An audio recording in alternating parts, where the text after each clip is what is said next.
Sudah semua ya, teman-teman? Sudah, Pak, sepertinya.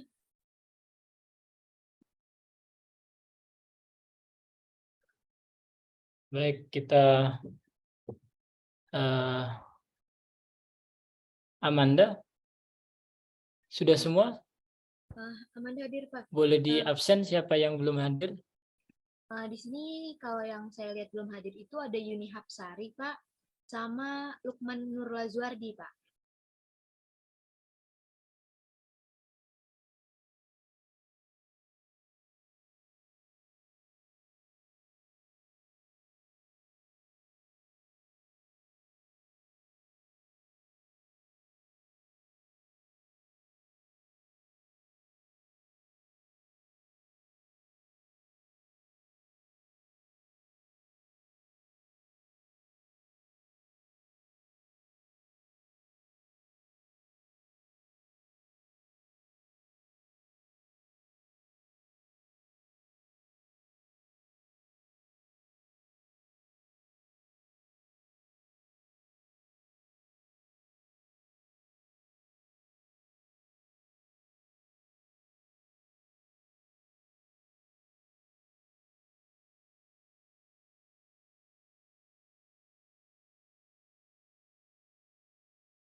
Baik, kita mulai ya.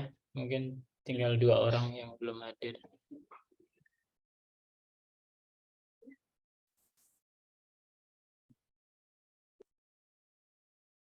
Baik, kita hari ini akan membahas tentang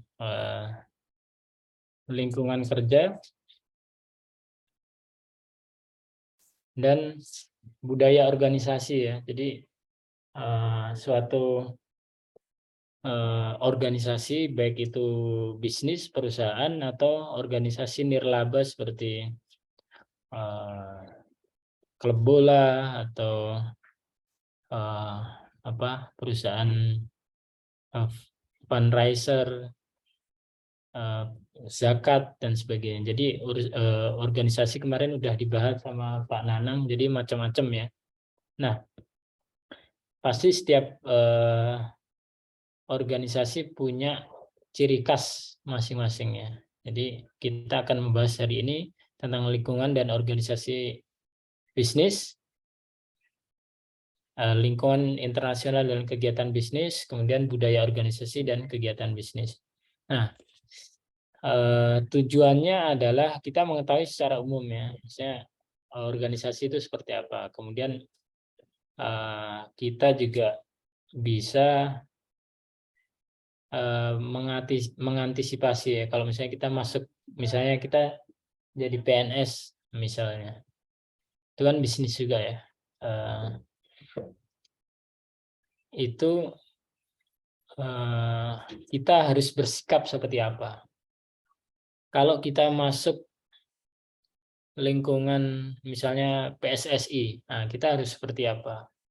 Atau kita masuk perusahaan BUMN, nah kita harus bersikap seperti apa. Itu jauh sebelum Anda masuk ke lingkungan itu, harusnya Anda sudah paham bagaimana bersikap gitu. WhatsApp audio.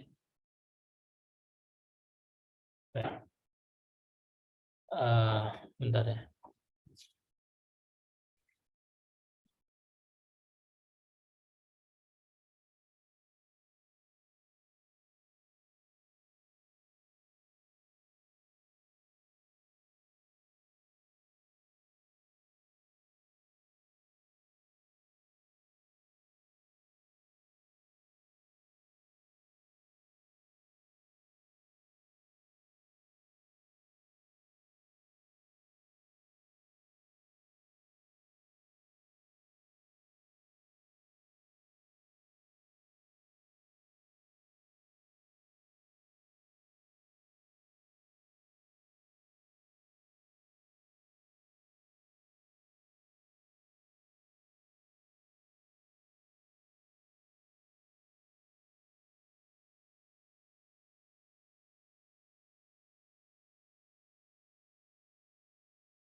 Maaf tadi ada orang yang mau join ke project kita di Astra Internasional agak alot ya, maaf tadi. Jadi kita over dan dia kebetulan tinggalnya di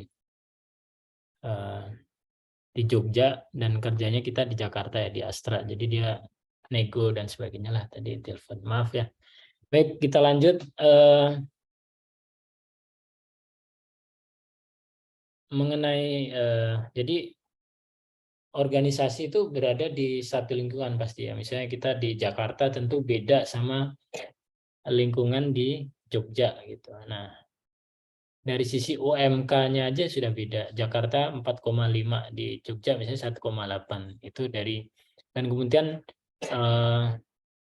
dari sisi kemacetan dan sebagainya itu secara fisik itu berbeda gitu. Dan gaya orangnya, gaya di Jakarta yang serba cepat, mungkin orang yang di luar Jakarta akan kaget lah ya dengan hiruk pikuk Jakarta. Kayaknya orangnya kok budayanya ini banget gitu ya. Maksudnya kayaknya nggak bisa santai. Di Jogja itu kan jauh lebih santai, di Solo gitu. Nah itu orang-orangnya juga lebih santai, lebih apa ya, ya agak beda lah. Kemudian itu membentuk lingkungan, membentuk organisasi juga gitu ya.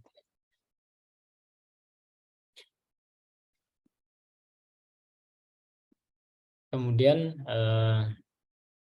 jadi organisasi itu sebuah sistem interaksi dengan lingkungan ya. Ada misalnya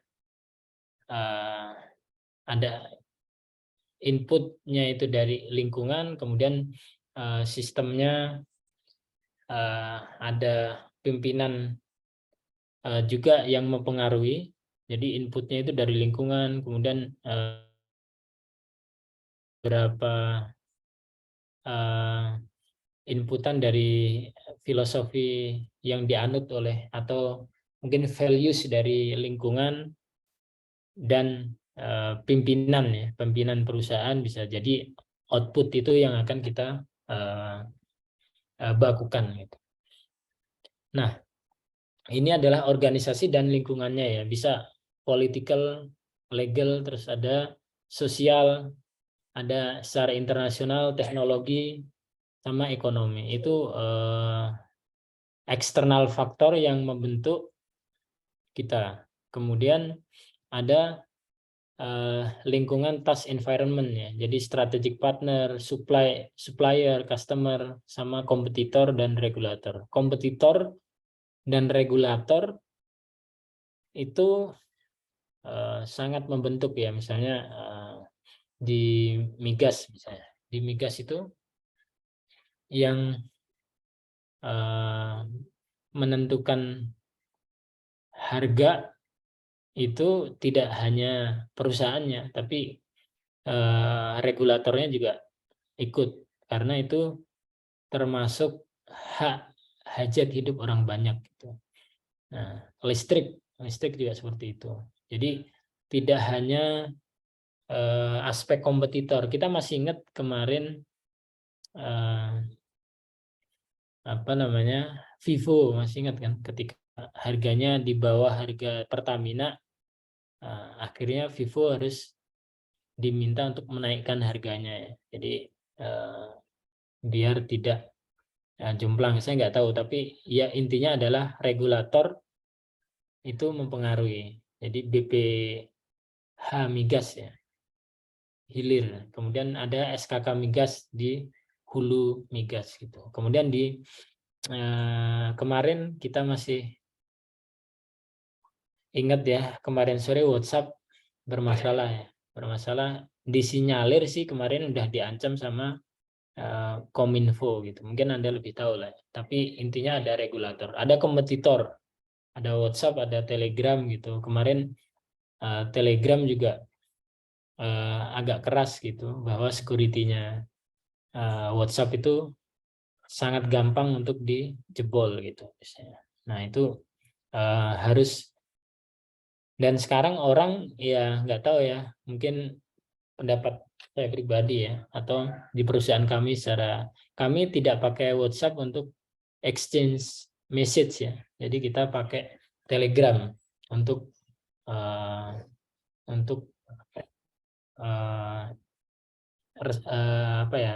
tukar informasi secara resmi yang dipakai perusahaan. Karena lebih nggak ribet gitu, dan data-datanya itu lebih gampang dipindahkan gitu. Kemarin saya pindahkan itu dari HP lama ke HP baru, itu agak susah sih. Jadi lebih gampang Telegram kalau saya. Baik, terus customer recommended Pak Khairul. dari cara perilaku customer itu mempengaruhi kita juga.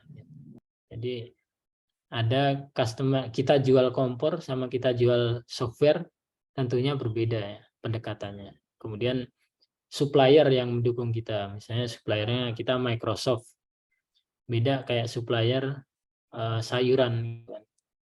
Kalau Microsoft itu salesnya aja gayanya udah minta ampun, karena dia beranggapan menguasai software terutama Office ya, dan teknologi terkini gitu. Misalnya untuk data dia ada Microsoft BI untuk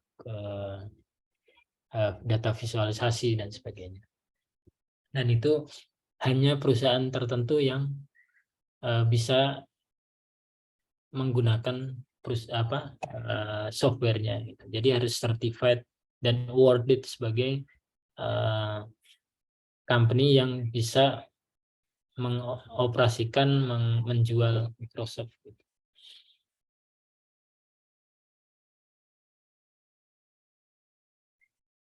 Dan selanjutnya kita bahas lingkungan organisasi ya. Jadi ada eksternal, ada internal. Lingkungan yang internal itu mikro, bisa kita bilang mikro, yang kemudian eksternal kita bilang makro. Lokal dan internasional.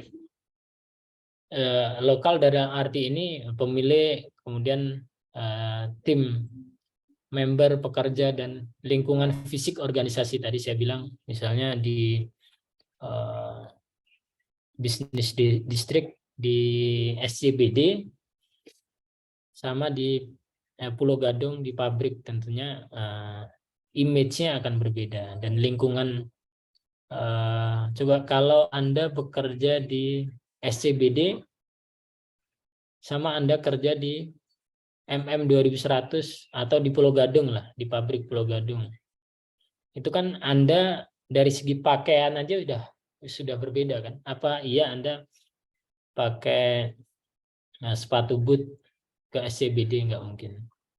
Jadi sepatu yang agak-agak mirip branded lah kalau di SCBD gitu. Misalnya kayak gitu. Ya, Anda bisa bilang anak Jaksel gitu dan sebagainya, yang notabene sudah outfitnya itu agak terkenal dengan yang branded, atau paling enggak HP-nya nggak mau kalah atau iPhone gitu misalnya kayak gitu. Jadi tuntutannya berbeda, beda sama kita kerja di Pulau Gadung.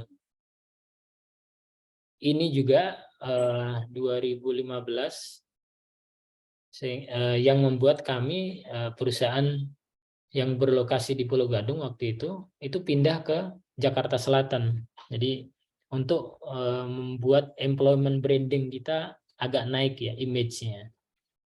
Jadi image perusahaan kami waktu itu datang Pertamina gitu, kok kantornya di Pulau Gadung gitu. Jadi bertanya, jadi akhirnya bertanya-tanya, emang Pulau Gadung kenapa? Terus triggernya ketika kita cari project manager ya, ada manager level gitu, ada yang baru datang nih mau interview, tiba-tiba dia alasan, Pak maaf saya ada urusan penting, tiba-tiba harus ke kantor gitu, jadi ditunda dulu ya interviewnya. Jadi itu sudah kelihatan sih, maksudnya oh ternyata segitunya ya lingkungan fisik organisasi itu mempengaruhi budaya, image kami gitu. Nah akhirnya mau nggak mau saya minta pindah. Jadi waktu itu, jadi kita pindah mendekati klien kita Pertamina. Ya. Pertamina kan dia di Arcadia ya, di Arcadia Building. Nah, kita di next buildingnya itu. Jadi mendekati klien kita waktu itu. Nah, itulah. Jadi semua itu membentuk budaya lah ya. Kemudian tadi makronya pemasok, pelanggan, pesaing dan sebagainya. Nah, pemilik, misalnya pemiliknya, jadi budaya itu macam-macam ya, ada agama, ada suku dan sebagainya. Jadi kalau pemiliknya orang Jawa sama orang Sumatera, tentu gaya dan nada bicaranya kan berbeda. Bukan kita discriminate ya, tapi bukan kita ngomongin rasis ya, tapi Anda kalau nanti punya atasan orang Jawa sama orang Batak itu harus dibedakan. Kalau orang Sumatera, orang itu ngomongnya direct gitu. Jadi kalau enggak ya enggak gitu. Dan kalau misalnya itu lebih eksplisit gitu. Jadi kita nggak boleh baper gitu. Nah, kalau orang Jawa itu lebih indirect gitu ya, avoid konflik gitu. Jadi lebih kadang lebih pelan-pelan gitu ya. Tapi ya, itu gayanya agak berbeda. Nah, dari jalannya sudah beda gitu. Jadi itu nah mungkin kalau misalnya kita bilang lagi agama gitu, itu akan berbeda lagi gitu. Jadi kalau misalnya pemiliknya Muslim misalnya, walaupun itu enggak dijadikan budaya organisasi dibakukan ya, tapi itu mempengaruhi juga. Misalnya ada misalnya satu perusahaan yang akhirnya merubah capital structure-nya, yang awalnya dia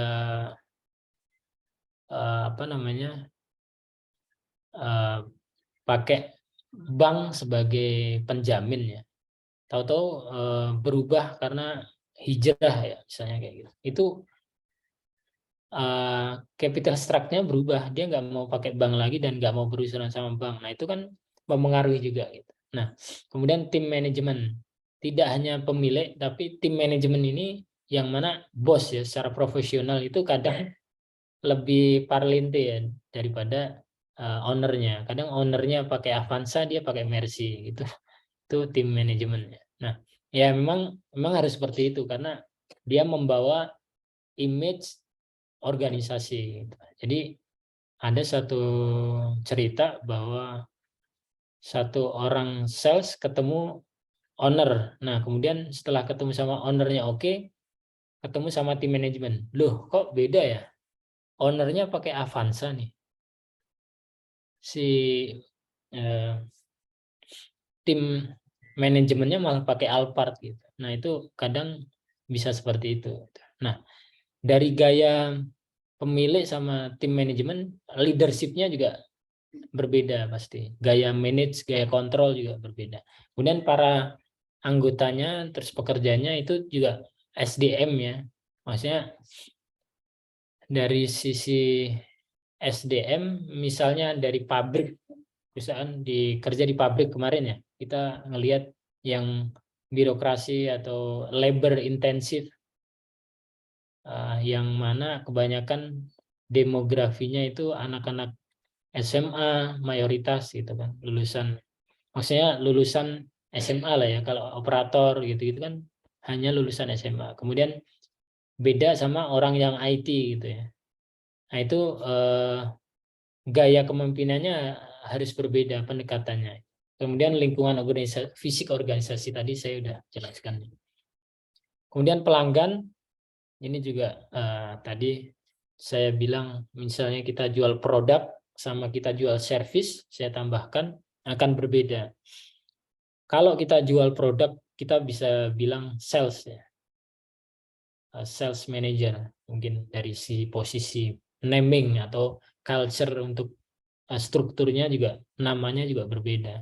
Kalau Anda kenal business developer, BD, itu biasanya nggak jual produk gitu. Biasanya jual service, jual yang lebih high tech ya, nggak kayak jualan pulpen gitu. Itu namanya aja sudah beda. Nah, pendekatannya juga beda. Dia ngomongin bisnis yang miliaran gitu kalau BD. Nah, kalau sales bisa jadi dia B2C. Nah, kalau BD kebanyakan B2B gitu. Nah, itu juga pelanggannya beda juga. Nah, cara pelanggannya behave juga beda tadi saya bilangnya. Terus kemudian kompetitor. Nah, kompetitornya udah established, misalnya kayak di otomotif ya. Otomotif itu tiap bulan itu ada update-nya ya. Ada update. Misalnya kemarin kita lihat Avanza kan sempat tenggelam tuh. Karena dianggapnya sudah produk lama lah ya. Kemudian sekarang ini dia udah mulai naik lagi. Nah, itu kan bisa kelihatan. Atau Yamaha sama Honda. Waktu itu Yamaha selalu terbelakang lah ya. Honda selalu di depan. Nah, tapi ada satu waktu Honda bisa nyalip Yamaha bisa nyalip Honda ketika dia bikin Mio waktu itu ya. Mio. Padahal itu bukan produk pertama, tapi bisa mengalahkan Honda waktu itu ketika dia launch Mio tahun 2004 ya, sekitar 2004-2003 lah ya. Dia bisa ngeluarin produk yang waktu itu diperuntukkan khusus wanita, tapi sekarang laki-laki juga pakai ya. Udah beda lagi. Tapi persaingan kompetisi itu sangat ketat sekali di otomotif gitu ya. Beda sama di IT. Di IT kita nggak ada misalnya market share-nya di IT itu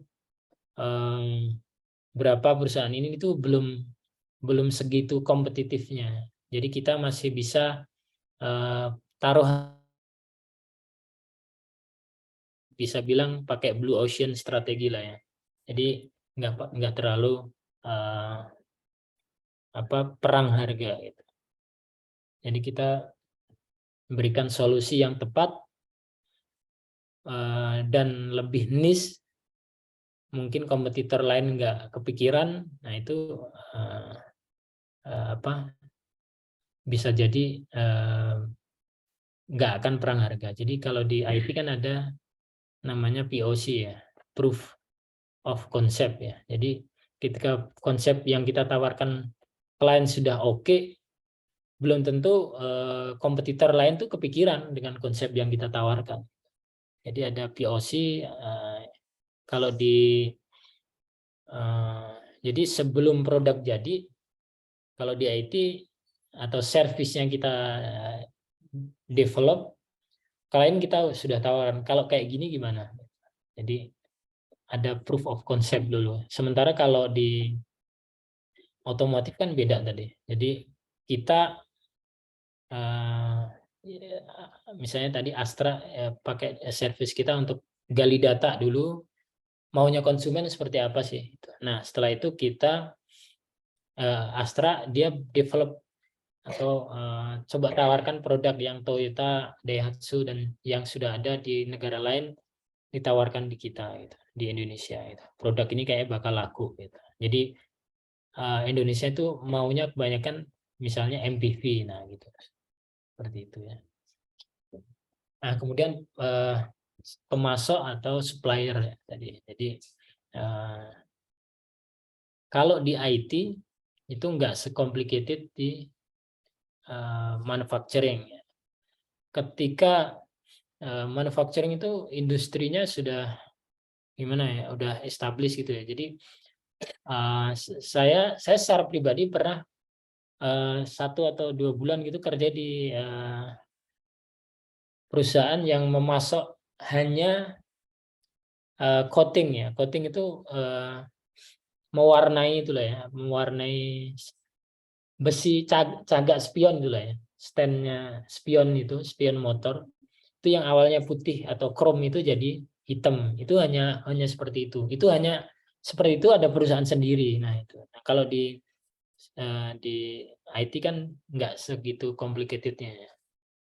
Jadi lebih, kalau IT itu kebanyakan orang. Jadi kita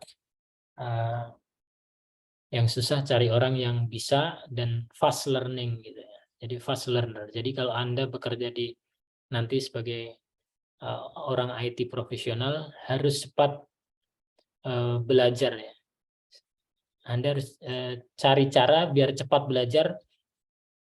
Waktunya itu Anda diberi waktu 2 minggu maksimal ya, maksimal. Jadi 2 minggu untuk Anda bisa catch up dengan software baru. Jadi kayak di kami itu agnostik ya. Jadi kita nggak melulu pakai atau bangga dengan satu software aja, tapi kita harus lebih ke agnostik ya. Jadi nggak milih satu, tapi ketika klien minta ini ya kita terima. Nah, budayanya kan tadi beda kan. Jadi ketika kita supply, nggak cuman supply misalnya Microsoft atau Tableau atau BI atau ininya cloud-nya AWS atau yang lain, kita nggak apa namanya, nggak memaksa klien harus pakai ini gitu. Jadi supplier yang kita pakai itu macam-macam gitu. Jadi itu mempengaruhi gaya anak kita, budaya kita. Jadi ketika kita nggak niche di satu software, kita memaksa karyawan kita untuk menjadi fast learner. Jadi harus cepat catch up, cepat belajar. Jadi, tapi kalau saya yakin sih anak-anak karena pintar-pintar ya, dia bisa sih. Jadi, nah kalau Anda 2 minggu nggak bisa catch up dengan software yang baru, nah itu emang agak keteter jadinya. Agak nanti Anda sendiri nggak tenang, terus akhirnya klien juga komplain, oh ini anak kok nggak bisa catch up ya sama software ini gitu. Jadi akhirnya ya kita kena juga sama pelanggan gitu. Nah, kemudian regulator untuk di IT ya biasanya Kominfo ya. Terus partner strategik kalau di kami misalnya Microsoft, Google gitu ya. Nah, terus government. Nah, government ini lebih luas ya. Jadi misalnya pemerintah ada campur tangan secara politik.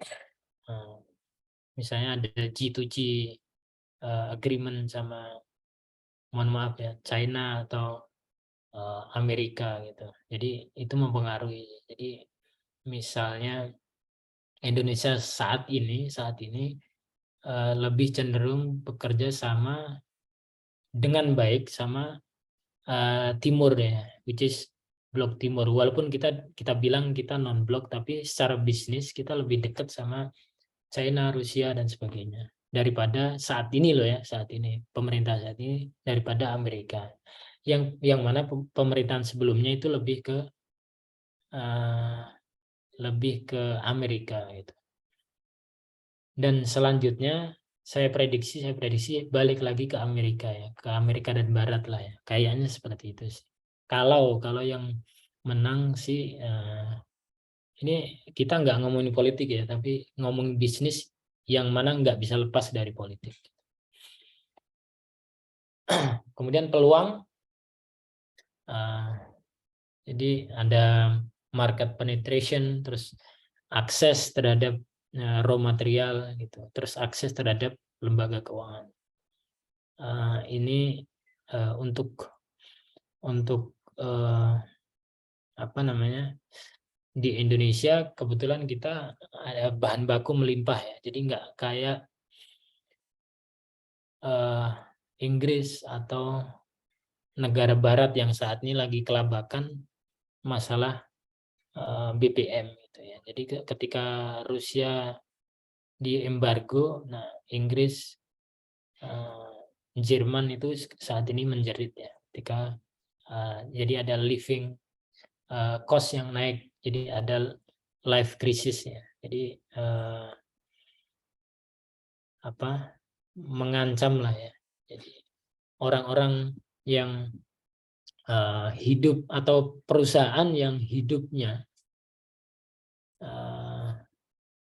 bergantung sama bahan baku dari lain itu juga agak berbeda. Gitu. Misalnya Apple waktu itu kan bergantung chipnya sama perusahaan lain. Nah sekarang dia kan sudah bikin chip sendiri ya, yang M1 ya, masalah. Ya mungkin Anda lebih tahu lah. Tapi ketika dia nggak bergantung sama orang lain, kan dia lebih lebih nggak didikte lah. Gitu.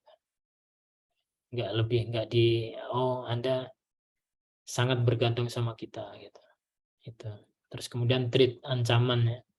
Pesaing internasional, kemudian regulasi, dan tentunya mata uang, kondisi sosial politik yang saat ini ya kita bisa bilang ini sangat sedih ya ketika ada Ukraina sama Rusia perang, kemudian Amerika ikut campur, dan yang khawatirnya, yang ditakutkan orang kan sekarang perang nuklir itu ya, perang nuklir itu. Saya sih lebih sedih ya, bukan takut ya, tapi lebih sedih ketika kayak sampai Inggris loh, negara Inggris itu kurang majunya gimana ya, Jerman, Amerika gitu, mereka aja yang negara maju sampai kesulitan hidup gitu, padahal mereka belum perang, hanya karena pasokan gasnya di embargo sama NATO gitu, atau sama Barat gitu. Itu aja sudah kesulitan seperti itu gitu. Apalagi kalau jadi perang nuklir itu. Jadi mereka sudah sampai bawah gitu loh. Padahal belum apa-apa sudah sampai bawah. Kita dengar orang Inggris itu sampai cari makan di sampah gitu. Kita dengar itu gitu. Padahal ini belum apa-apa gitu. Kita ingat ya, waktu cerita ya, bukan kita ingat. Cerita waktu penjajahan lah. Waktu Jepang itu kita lebih menderita daripada sama Belanda. Itu nenek moyang kita itu sampai makan daun gitu, sampai daun apa gitu ya, yang notabene nggak biasa dimakan itu sampai dimakan itu ketika perang. Jadi memang kita nggak berharap ya kondisi sosial politik akan seperti itu, tapi kita harus siap sih, harus siap kalau itu terjadi bagaimana. Nah, apakah itu misalnya Amerika sama Rusia, apakah itu berimbas sama kita? Nah, itu sudah ada yang prediksi, kita yang jelas harus siap-siap gitu. Nah, apa yang harus kita siapkan? Nah itu. Jadi itu yang mempengaruhi kita juga. Mungkin Anda harus sudah berpikir kalau itu terjadi apa yang harus kita lakukan. Nah, ini berbagai bentuk bisnis internasional, jadi produk market, impor barang dan jasa, license, misalnya kayak Microsoft gitu, partner strategik, misalnya kayak kami Grid AI partner sama Exquisite AI gitu. Ya kami berpartner karena Exquisite cari orang data analis, data science, data engineer itu kesulitan mereka. Jadi mereka awalnya nggak confident sama rekrutmennya untuk cari orang. Kemudian mereka pakai jasa kita. Nah, setelah mereka pakai jasa kita, mereka puas, mereka confident dengan mencari orang dengan servisnya Grid. Akhirnya kita berpartner sampai kita Exquisite AI invest di perusahaan kami. Jadi kita supply orang ke mereka. Kemudian investasi langsung, direct investment, sama subsidiaries. Misalnya di Indonesia itu belum ada loh kantornya Microsoft yang secara fisik gitu. Kantornya Honeywell secara fisik gitu nggak ada. Google gitu secara fisik yang besar gitu nggak ada. Padahal mereka, saya nggak tahu ya kenapa mereka lebih milih Singapura ya daripada Indonesia. Padahal mereka makan dari kita juga karena kita kan 200 juta. Sementara Singapura berapa sih? Tapi perusahaan-perusahaan itu daripada mereka direct investment di Indonesia itu masih berpikir mereka masih mau bikin hub-nya itu di Singapura. Ini emang agak ironis sih buat kita. Misalnya FB,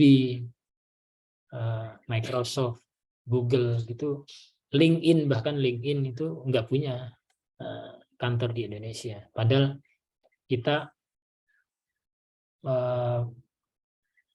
market mereka terbesar kan.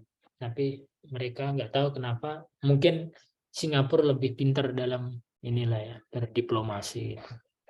Jadi itu bisnis internasional juga mempengaruhi. Jadi ketika saya mau approach Asia, berarti saya harus datang ke Singapura untuk datengin hub bisnis tadi. Jadi kalau saya mau berpartner sama atau mentarget Microsoft, Google, Meta, itu saya harus datang ke Singapura, bikin paling nggak bisnis di sana gitulah ya.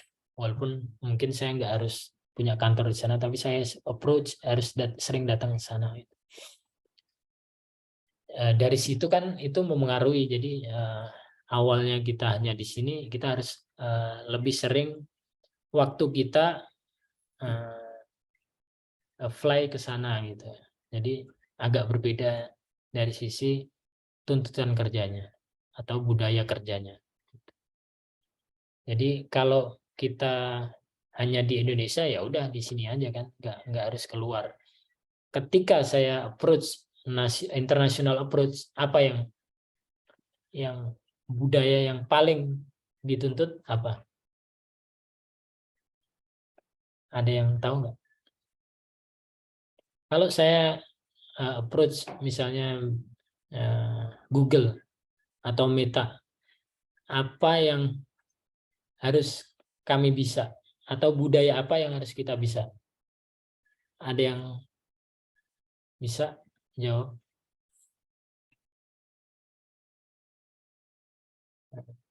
Kurang tahu, Pak. Saya tunjuk ya. Kemarin yang belum ditunjuk.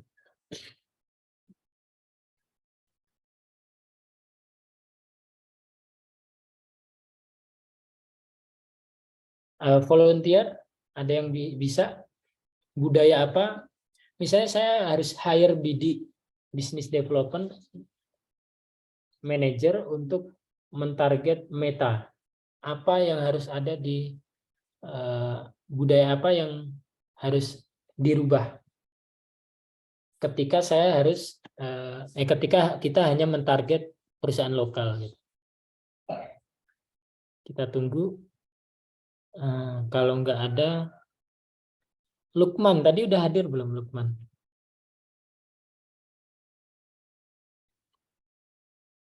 Belum ya. Sama Yuni udah hadir?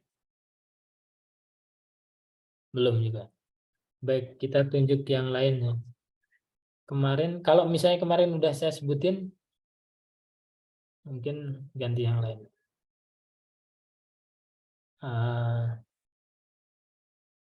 Sahal apa?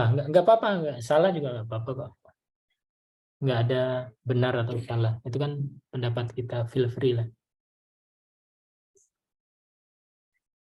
Ayo teman-teman, jangan berpendapat. Kalau malu pakai voice, pakai chat aja. Sahla?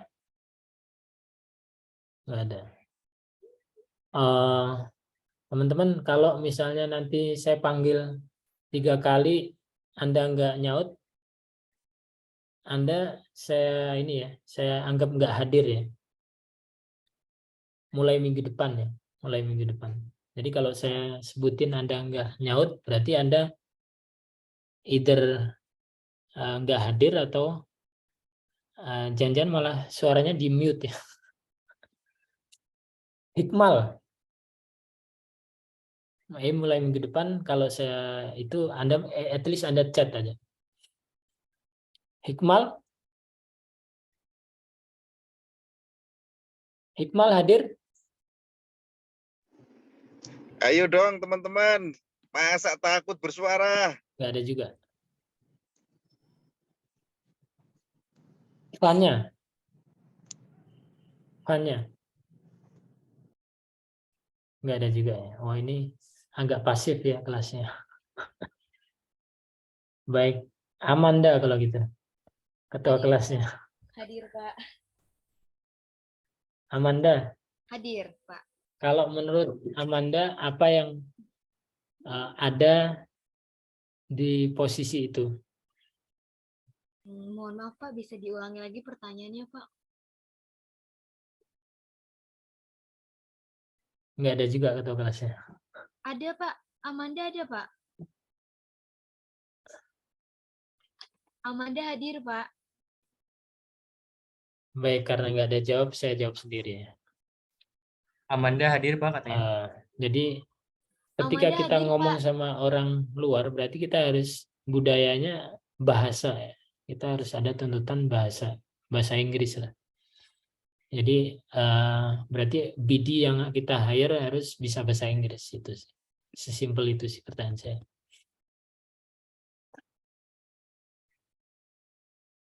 Oke. Lanjut ya.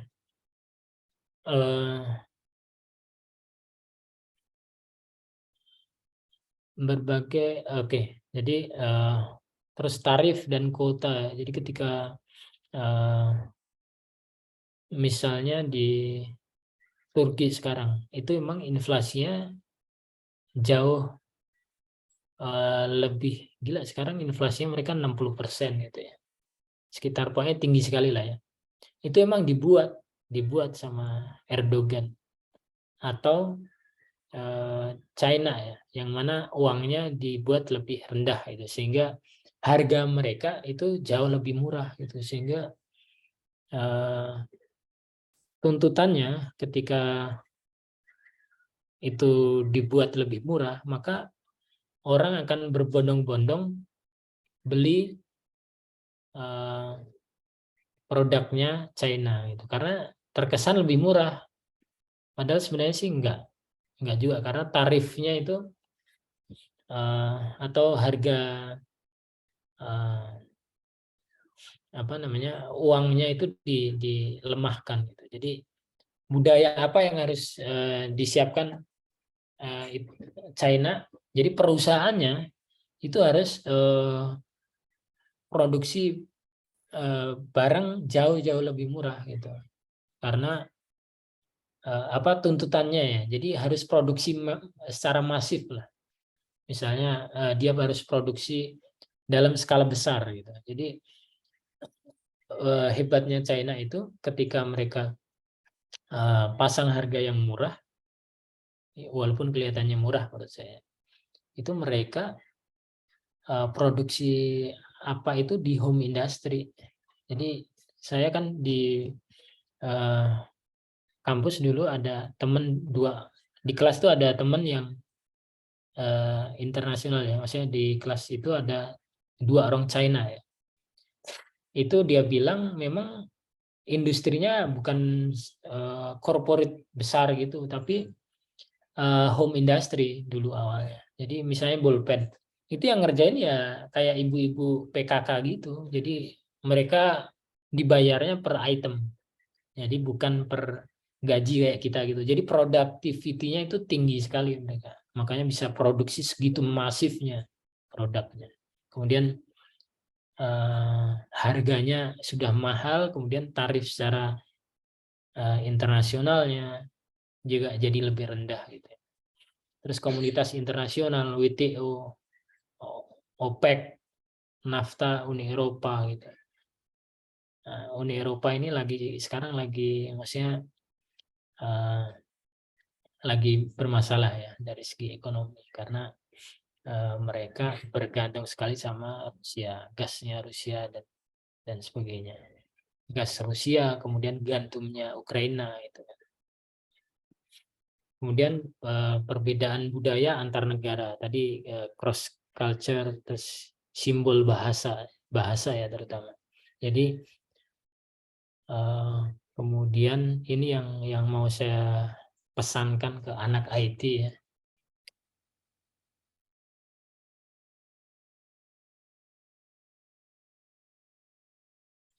Suatu saat nanti cita-cita kita akan ekspor tenaga IT. Kenapa suatu saat? Bukan kenapa nggak sekarang. Itu jadi kendala adalah bahasa. Jadi orang kita itu secara IT, secara teknis pintar-pintar.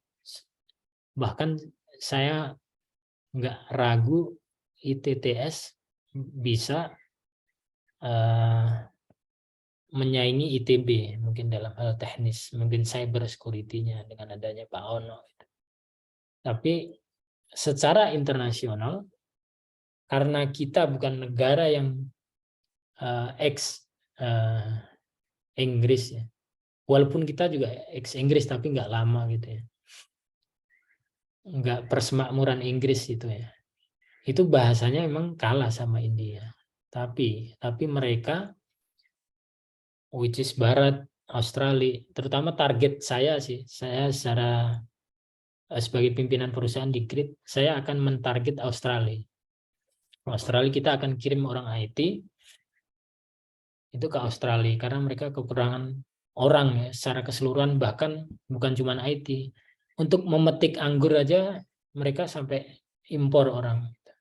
Bahkan seperti itu ya. Nah, balik lagi ke kekurangan orang kita adalah di bahasa. Bahasa Inggrisnya itu agak kurang karena kita dari sisi pendidikan memang agak salah ya mendidik. Jadi kami mungkin saya bukan berbangga tapi satu-satunya kampus yang pakai full bahasa Inggris itu presiden saat ini. Tapi itu pun dipermasalahkan sama Kemendikbud karena nggak nasionalis lah sebagainya. Tapi kita jauh memikirkan ke depan sih. Itu memang dari dulu kendala orang kita adalah bahasa. Teknis kita nggak akan kalah sama, bahkan misalnya kayak exquisite itu di Excel ya. Excel itu dipermasalahkan kenapa nggak ngambil orang lokal Indonesia untuk supply data science gitu. Kenapa India terus negara-negara di luar, which is pekerjaannya ada di Indonesia. Kenapa nggak memberikan kesempatan ke nasional, perusahaan nasional gitu. Nah, akhirnya Excel melakukan beauty contest gitulah ya. Mereka undang perusahaan-perusahaan lokal untuk compete gitu, bidding untuk memberikan konsepnya. Ternyata kita nggak kalah sama perusahaan India, perusahaan-perusahaan luar itu. Dan akhirnya kita menang. Dan harganya pastinya lebih murah gitu. Dan secara teknis kita nggak kalah, kita menang, udah dibuktikan itu. Jadi kenapa nggak kita beralih sih orang kita. Bentar ya.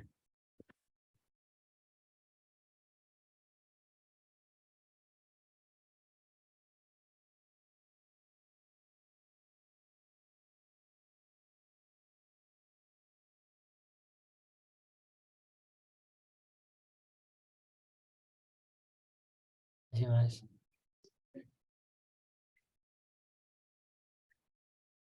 Oke, tadi ada itu dari Pak Nanang. Kayaknya suara saya ini udah maksimal lah di itunya. Coba. Tadi ternyata ada pada jawab ya, mohon maaf ya.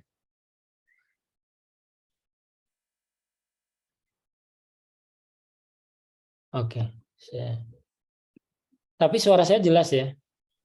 Jelas Pak, suara Bapak. Oh, ini jelas kok suaranya Amanda ini. Iya Baik. Pak, dari tadi saya ngejawab kok Pak. Oh, gitu. Iya betul Pak.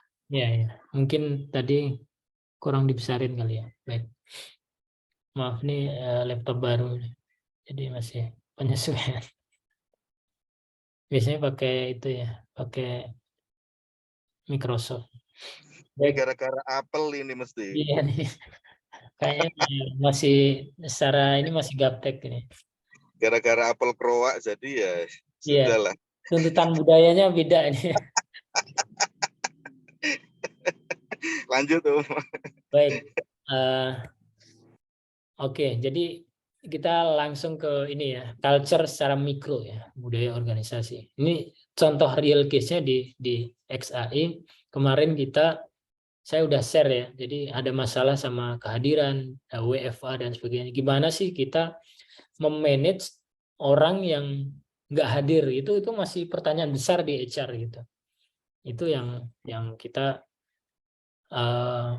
bertransformasi ya, budaya dari awalnya orangnya kelihatan jadi nggak kelihatan.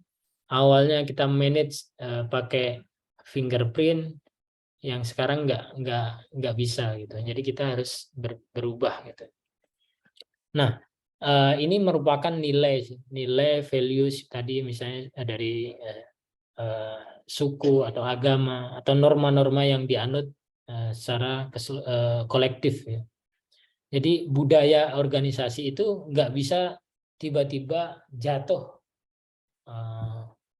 Misalnya saya sebagai orang HR, udah saya maunya budayanya seperti ini, nggak bisa. Jadi itu persetujuan kolektif gitu ya. Jadi apa yang dirasakan, apa yang diyakini dan apa yang dijalani selama ini. Gitu. Nah, tapi apakah dengan budaya sudah berjalan itu mencapai apa yang kita inginkan? Jadi organisasi kan punya goal tadi ya. Nah, kalau misalnya berasa agak, oh ini kok jadi kayak autopilot ya, gitu. Jadi itu harus ada penyesuaian gitu. Nah, ini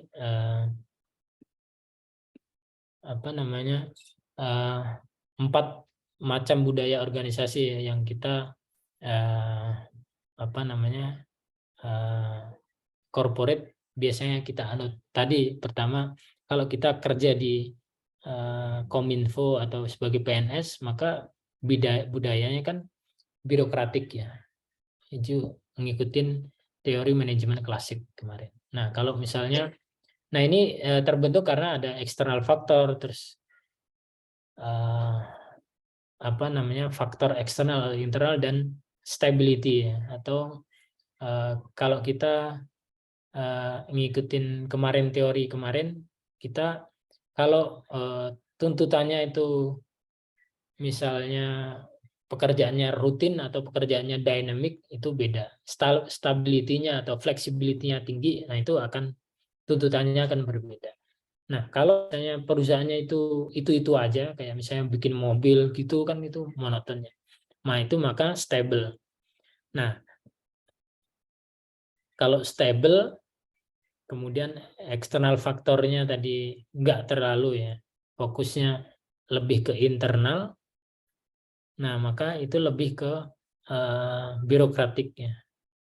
Makanya kalau coba kalau Kominfo makanya Kominfo itu kemarin mendikte WhatsApp gitu kan, karena dia lebih birokratik ya, lebih birokratik. Jadi mereka punya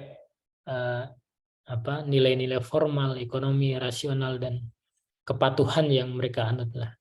Jadi mereka fokusnya lebih ke internal, bukan ke eksternal. Kalau stable tapi fokus ke, maka itu lebih ke kompetitif ya. Tadi saya udah bilang kayak Astra itu kan stable ya. Itu aja yang dia produksi ya mobil. Dia lebih tahu ya, udah ratusan tahun dia bikin mobil. Tapi mereka harus berfokus ke eksternal. Ternyata sekarang ini kita beralih ke electric vehicle gitu ya.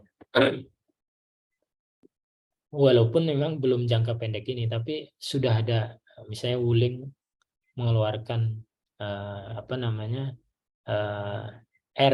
RF ya, electric vehicle, RF gitu. Udah agak banyak ya. Coba kemarin ya, waktu Pak Dahlan Iskan memaksa itu kan belum, tapi sekarang sudah ada. Kemarin saya udah lihat 2 ya, mungkin teman-teman juga sudah lihat itu RF itu Wuling. Maka mau nggak mau Astra dia harus berinisiatif untuk bikin produk yang semacam itu gitu. Walaupun mungkin misalnya kayak Honda itu lebih ke wait and see sih. Sebenarnya kalau Honda itu kan kalau udah ada produk terbukti maka dia akan bikin kompetisi ya, maksudnya men-challenge kompetisi. Ketika Yamaha bikin Mio, dia akan mengalahkan bikin Beat. Itu seperti itu kalau budaya. Tapi intinya adalah achievement ya. Mereka nggak mau kalah itu. Jadi budayanya itu lebih ke competitiveness, achievement gitu. Nah, ketika flexibility-nya tinggi, itu kita ada fokus ke internal, itu ada clan budaya, ada adaptability-nya. Nah, ini perusahaan IT, kalau menurut Anda lebih kemana? Nih, coba Amanda lagi, suaranya saya dengar nggak? Ini kayaknya salah nih Pak, saya jadi ketua kelas ya, kena terus. Terdengar, Pak. Oh, terdengar. Suara saya terdengar, Pak. Kalau menurut Amanda, perusahaan IT akan budayanya seperti yang mana? Adaptability atau clan atau birokratik atau achievement? Kalau menurut saya lebih ke achievement sih, Pak. IT loh, IT. IT itu dia nggak bisa kompetitif secara terbuka gitu, karena yang kita tawarkan itu konsep ya, lebih ke creativity. Kemudian kalau kayak gini gimana Pak gitu, misalnya ITTS minta dashboard untuk manage performance dari dosen, dari mahasiswanya, maka mereka akan mengundang perusahaan IT beberapa untuk kalian coba tawarkan konsepnya gimana. Nanti setelah itu kita kalau sudah ada proof of concept, maka kita akan ambil gitu. Jadi lebih ke kreatif, bukan ke competitiveness sih kalau menurut saya. Jadi kalau seperti itu lebih cocok ke budaya adaptabilitas ya, Pak? Betul. Dan responnya harus cepat sih, karena ya itu tadi bisa jadi kalau kita nggak cepat, konsep yang kita tawarkan dipakai sama mereka untuk mereka bikin sendiri atau ditawarkan ke kompetitornya gitu. Ya, itu jadi betul sudah tadi adaptability-nya. Jadi Anda sebagai asumsi saya Anda akan sebagai praktisi ini ya, praktisi IT ya. Jadi mungkin data, mungkin developer. Nah itu oh ya, mungkin ke depan sih yang banyak dibutuhkan kayaknya sih web ya. Jadi misalnya kayak React.js, Angular gitu-gitu. Jadi mungkin sedikit ini ya bocoran. Kemudian ya pokoknya back end, kemudian front end, full stack gitu-gitulah ya. Nah, Anda harus lebih kreatif. Jadi orang IT itu sebenarnya bukan nerd, makanya saya nggak suka kalau orang IT dibilang geek ya. Saya terus terang agak jauh. Padahal IT itu lebih ke kayak marketing agency, lebih kayak PR. Jadi mereka itu harus lebih kreatif sih untuk menghadirkan solusi. Mereka harus lebih solutif, responsif, otonomi gitu. Jadi lebih seperti itu. Jadi Anda harus tadi lebih kreatif, lebih. Jadi orang IT yang hanya coding itu nggak dibayar mahal dibanding sama orang IT yang kreatif, yang menawarkan solusi, yang fokus ke eksternal. Jadi Anda bisa punya skill tapi nggak bisa menjual skill Anda, nah itu beda harganya. Itu Anda akan end up ya tadi hanya sebagai geek aja. Tapi kalau Anda bisa menjual diri Anda, punya public speaking yang bagus, mungkin kreativitasnya dan fast learner, mungkin harganya akan berbeda, saya yakin.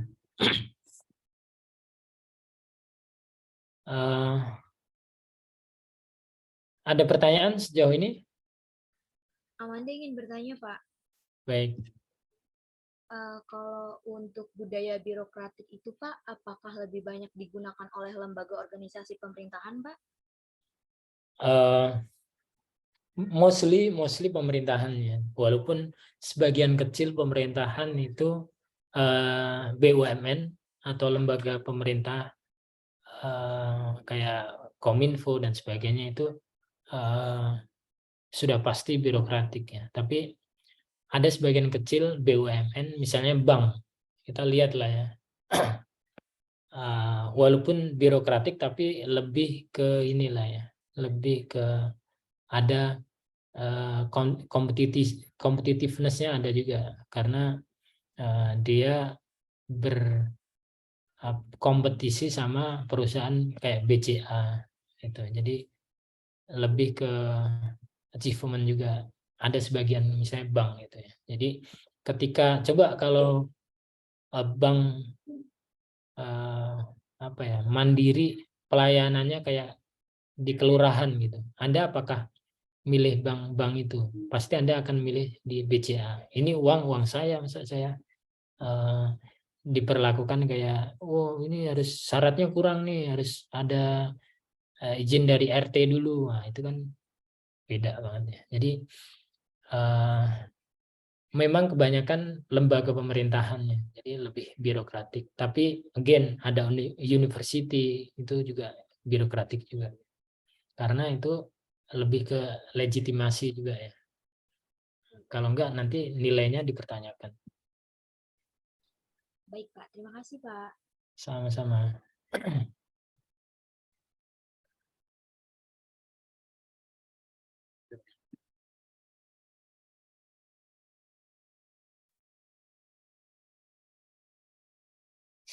Oke, ada pertanyaan lagi dari yang lain?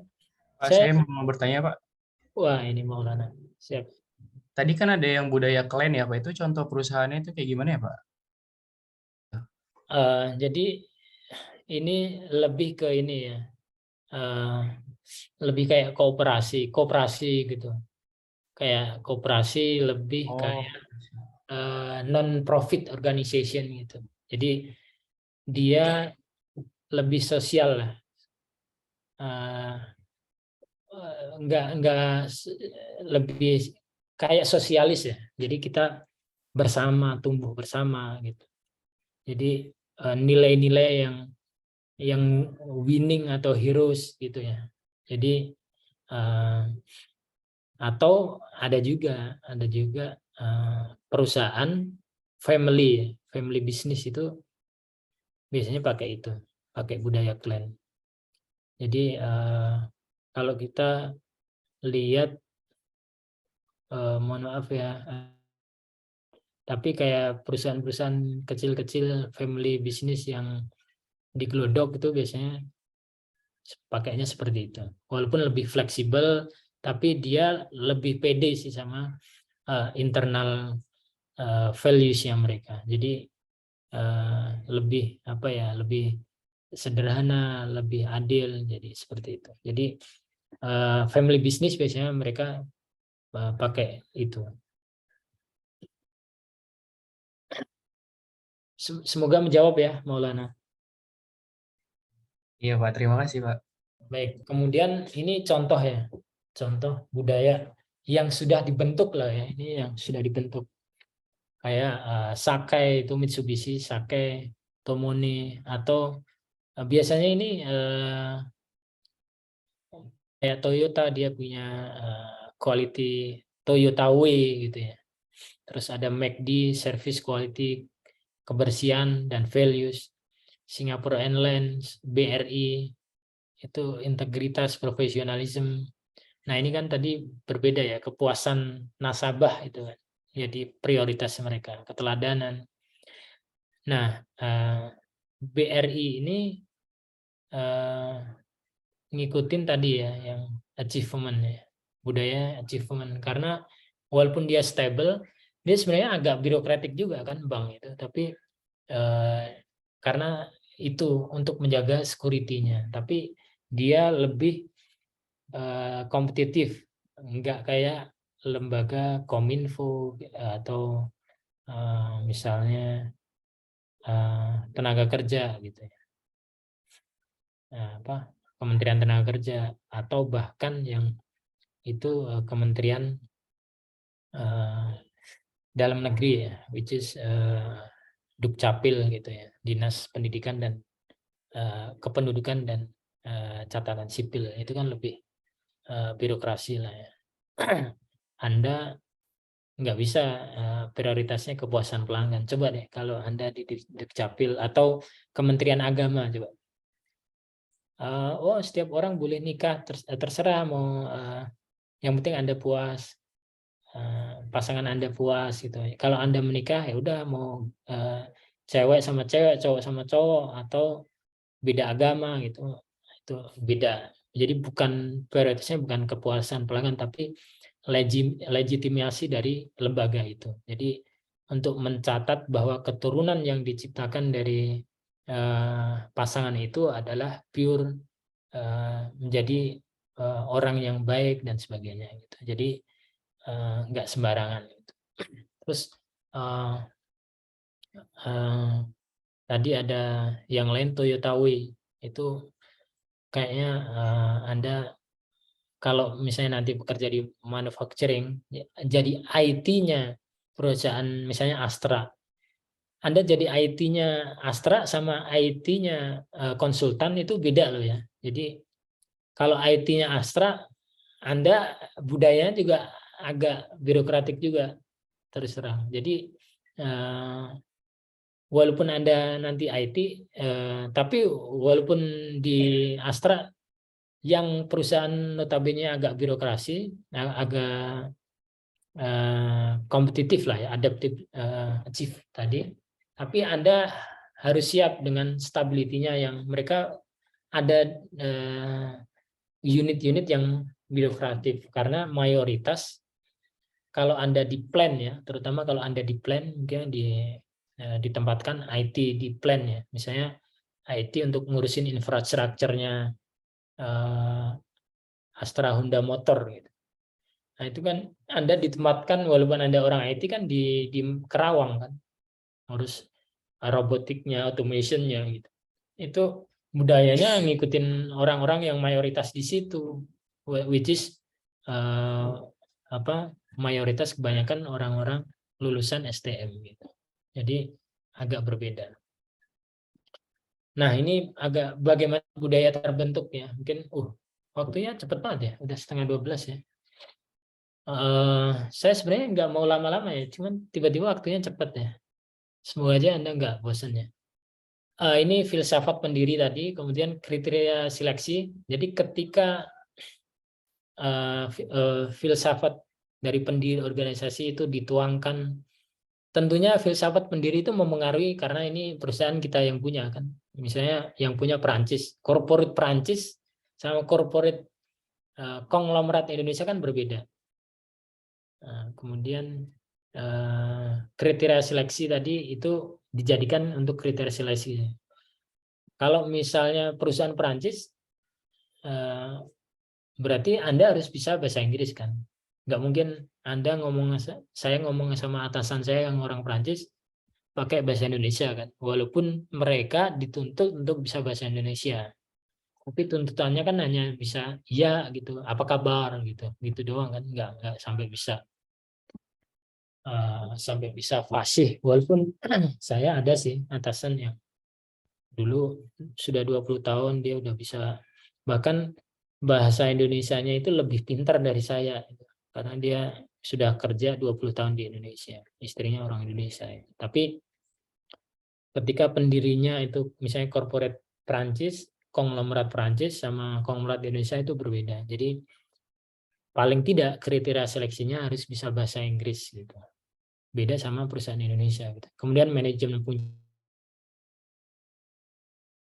misalnya leadership-nya itu lebih diktator atau lebih ke partisipatif, itu berbeda. Kemudian cara bersosialisasinya, kalau Anda kerja di perusahaan Prancis di SCBD itu cara bersosialisasinya berbeda. Itu dari segi pakaian, gaya komunikasi dan sebagainya. Nah, itu akan membentuk budaya organisasi. Dari kita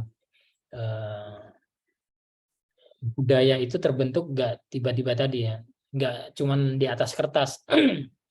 Kita birokrasi ya gitu, atau kita achievement, atau kita adaptability, atau kita plan. Nggak cuman di atas kertas, tapi itu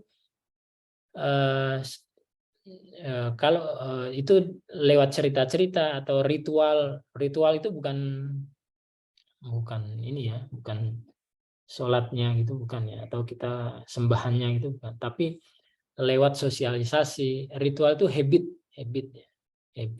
yang kita bentuk tiap, misalnya saya pernah kerja di perusahaan konsultan Jepang ya, itu ritualnya untuk membentuk budaya organisasi tiap pagi itu disuruh baca ini tadi value kita ini ya, ada salah satunya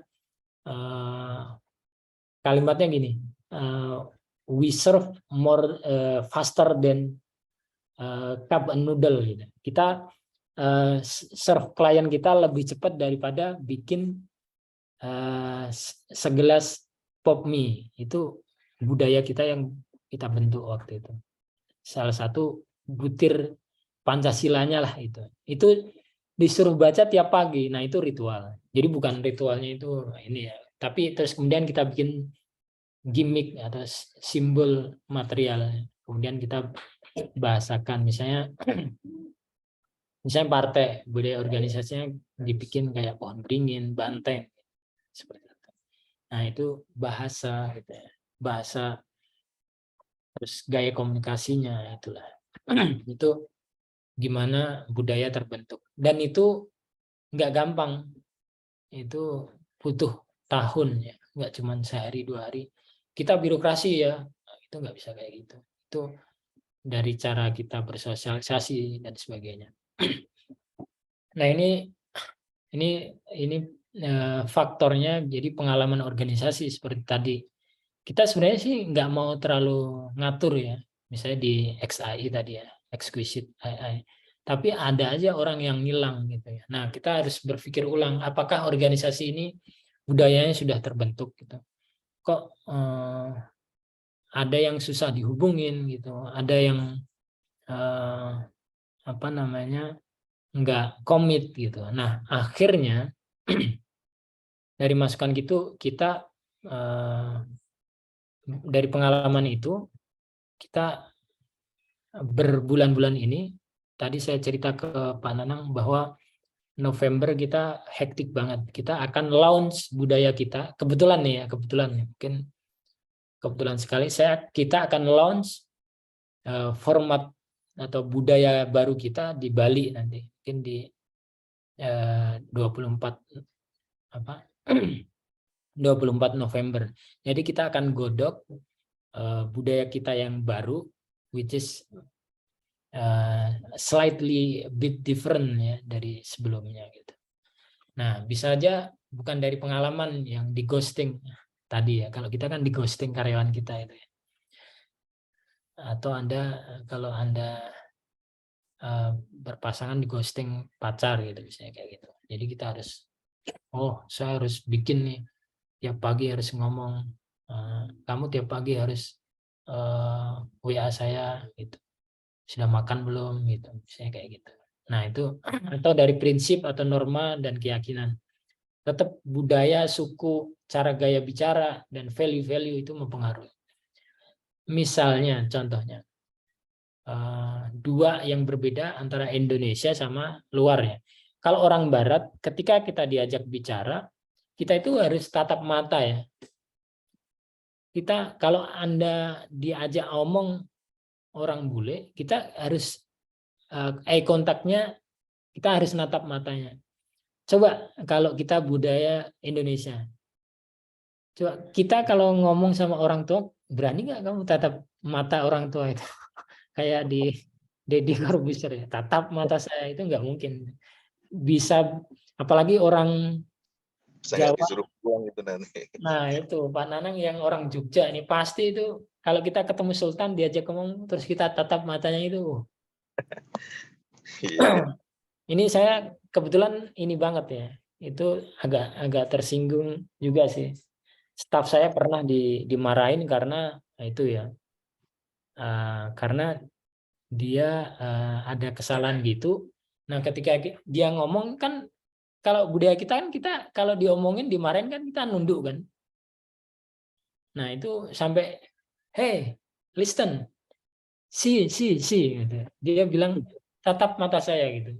Itu kan enggak banget gitu. Itu budaya yang kita anut itu disrespect sebenarnya.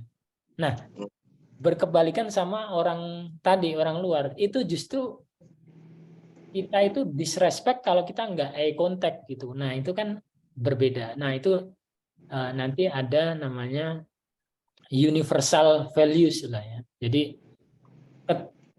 universal values itu kan universal values-nya kan respect sebenarnya.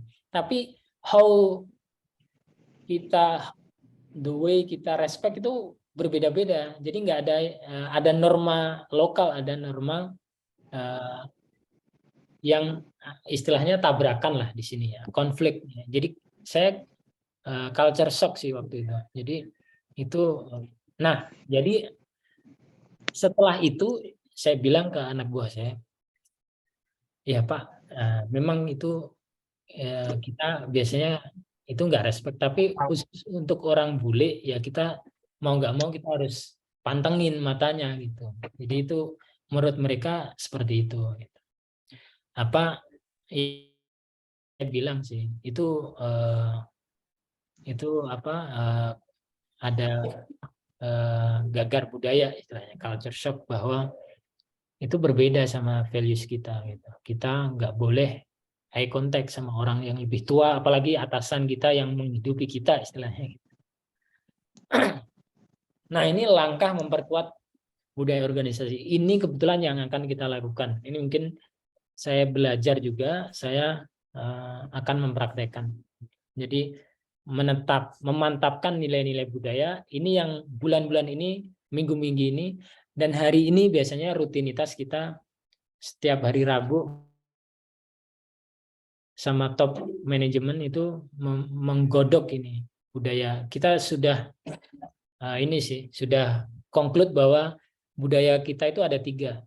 Karena WFA kita bebaskan, itu kita sebut trust. Itu budayanya pertama trust. Yang kedua kita ada embrace the not know ya. Misalnya kita ada software baru misalnya Azure atau yang paling atau mungkin anak buah ada anak baru belum tahu apa itu Power BI. Nah, kita berikan kesempatan. Jadi nggak usah takut gitu. Budaya kita seperti itu. Ya, kemudian yang itu technical aspect itu appreciated nih. Jadi kalau Anda menguasai technical itu kita sangat menghargai. Jadi 3 budaya itulah. Sama komitmen tadi, trust and commit. Itu jadi kita sampai saat ini masih istilahnya kita simpulkan jadi T ya. TEA tadi ya. T. Jadi gitu. Nah, kemudian ada pembinaan. Nanti ada kita di HR, saya akan ada tea time ya. Jadi kalau dia nggak bisa meminum budaya kita, jadi budaya kita kan tadi tea ya, kita bikin gimmicknya tea atau teh gitu. Kalau dia nggak bisa minum dengan baik itu teh, maka kita ada waktunya tea time. Kita melakukan pembinaan, kita ada one on one lah. Mungkin Anda akan sering dengar nanti one on one itu apa. Nah kalau udah one on one itu udah agak inilah ya, maksudnya ada menyalahi budaya atau norma, atau kayaknya istilahnya kayak Anda itu kalau agama Islam tuh Anda minum alkohol lah gitu, itu bukan budaya kita. Nah itu seperti itu. Jadi kita ada waktu tea time untuk pembinaan, kemudian memberikan role model atau teladan, oh ini loh yang bagus. Kemudian kita juga memberikan acara rutin, misalnya town hall tiap bulan. Jadi kita town hall di Bali nanti untuk melakukan ini. Gitu. Kemudian memberikan penilaian dan penghargaan, tanggap terhadap masalah eksternal dan internal, kemudian koordinasi dan kontrol. Jadi yang paling saya tekankan adalah konsepnya, kemudian disosialisasikan, kemudian dikontrol dan koordinat. Mungkin itu sih dari saya ya. Mungkin ini sisanya Anda bisa baca ya. Waktunya udah habis ternyata. Ini kayak mengulang tadi ya. Kalau nggak ada pertanyaan, saya tutup. Ya. Mohon maaf Pak, boleh tolong di-share materinya Pak? Boleh. Nanti Pak Nanang mungkin boleh di-share kan nih Pak Nanang? Materinya sudah ada di e-learning semuanya. Oh, baik Pak, terima kasih Pak. Ya. Ya, jadi teman-teman sekalian, untuk materi setiap pembelajaran itu sudah pasti ada di e-learning, teman-teman bisa download semua di sana ya. Baik Pak.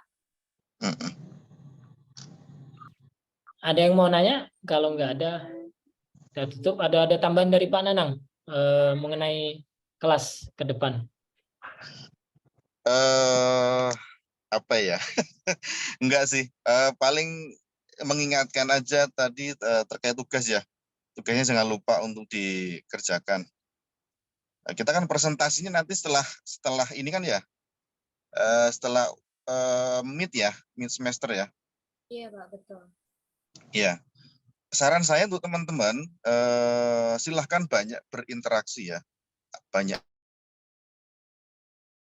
Beliau sangat berpengalaman sekali karena memang beliau itu memang ahli di bidang SDM ya, sumber daya manusia. Jadi teman-teman terutama nih yang istilahnya kayak job seeker segala macam ya, mencari kerja atau mau kerja di tempat apa segala macam, silahkan bertanya. Jadi jangan kemudian diem aja gitu. Jadi supaya ada pengalaman karena beliau cukup banyak banget pengalamannya, baik di international company maupun national company. Itu perlakuannya memang beda. Kayak tadi misalnya dengan orang asing, saya juga ngalami sendiri. Dengan orang asing ini ngalami sendiri. Saya kaget juga, padahal beliau orang asing ini lebih tua gitu ya. Lebih tua dari dia yang diajak ngomong, tapi dia ngomongnya, manggilnya nggak lagi Pak, nggak lagi Mbak. Jadi langsung ke namanya gitu. Jadi misalnya dia Pak Hari itu, dia ngomong dalam bahasa Inggris itu langsung Hari katanya. Padahal dia lebih muda gitu. Saya kaget juga waktu itu. Jadi memang budayanya agak beda ya. Jadi mereka sudah terbiasa dengan seperti itu. Dan kalau itu diterapkan di tempat kita, pasti kita yang lebih tua juga pasti akan marah kan. Karena nggak terbiasa begitu gitu. Tapi bagi mereka itu sangat normal gitu. Gitu ya Pak Khairul ya. Betul. Jadi kejadian sama saya juga. Kebetulan saya itu hanya sekali bekerja di perusahaan nasional ya. Jadi dari pertama itu dari Jepang, kemudian Inggris, terus ini Perancis ya. Nah, jadi kita semua itu manggil nama. Jadi bos saya yang Russell namanya itu di perusahaan Inggris, manggil nama ya Khairul gitu. Nah, ketika saya masuk di yang Vinci itu, yang perusahaan Perancis itu awalnya kan perusahaan lokal ya, perusahaan lokal. Nah, mereka sudah ada budaya yang sebelumnya. Jadi sudah terbentuk manggil itu Pak. Nah, sementara saya manggil bos saya yang Perancis itu namanya Jong Gyong ya. Jong Gyong sama Eric Lagarde. Itu kita manggilnya ya Eric gitu. Nah, Iya. Jong Gyong manggil saya juga Khairul gitu. Tapi ketika kita meeting itu kayak sounds agak aneh gitu di telinga orang-orang itu. Jadi akhirnya Iya. si Jong itu kita sepakat Khairul, ini kan kita perusahaan ini kan awalnya kebetulan Indokomas itu awalnya perusahaan lokal punyanya keluarganya Pak Soeharto lah, kemudian dibeli sama Perancis. Nah, itu budayanya udah itu, jadi mereka itu kayak respectnya dengan manggil Pak gitu. Jadi walaupun orang bule dipanggil Pak. Nah, akhirnya kita menyesuaikan, ya udah. Jadi ada Pak Erik, ada Pak Jong gitu. Terus saya juga dipanggil Pak Khairul akhirnya. Jadi saya manggil orang asing tuh pakai Pak juga akhirnya. Nah, kalau yang Pak Nanang tadi kan pakai nama. Nah, kita menyesuaikan yang lokal. Jadi saya juga pakai Pak gitu akhirnya. Iya. Akhirnya kita harus menyesuaikan. Nah, tapi Oke. Dari ketika saya cukup mungkin Mas Khairul. baik. Mungkin ketika Anda nanti berinteraksi sama orang luar, jangan pakai Pak sih, nanti mereka kaget. Oke, Mas, siapa tadi nih? Mas Maulana Yusuf. Oke, coba nanti saya cek ya. Harusnya sudah ada di e-learning semuanya. Kemarin sudah saya minta untuk upload semuanya sih. Nanti saya cek lagi. Kalau belum nanti saya sampaikan lagi. Mungkin cukup Pak ya, Pak Nanang ya. Gimana Om? Cukup ya, kayaknya udah ya. Cukup. Baik, Kebetulan saya juga mau meeting di kementerian juga ini. ya semoga goal ya. Bagi-bagi. Baik, terima kasih semuanya. Selamat siang. Assalamualaikum warahmatullahi wabarakatuh. Waalaikumsalam warahmatullahi wabarakatuh. Terima kasih Pak. Sama-sama. Terima kasih, Pak.